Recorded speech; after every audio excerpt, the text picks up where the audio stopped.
used to be. How do we This is how do you. This is how to get the flying broom. First, go here. Go to the middle. I'm obsessulated. You'll see this circle, and it's a door. Go into it.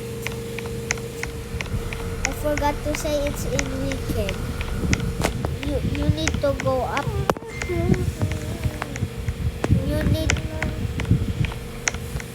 You need to go this door when you enter. It's the side of the human.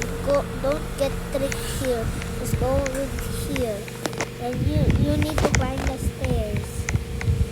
And next you will see a hole and a torch. You need to go into the pink room. Don't say it is disgusting. And next, go over here.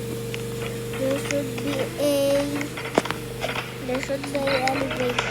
And next, wait for the air balloon or just go to the stairs. And just wait a little bit because it's gonna be long. Guys, Just this is wait. how you get the flying broom. And my friend is doing Let's it too. start. And when it First, flies, go inside. go here and second go there and go to the back And next, go Because- inside over here. because it's Now right next. there. And just Enter click on here, the it secret passage. Just climb up and just get in that room. Now you can fly.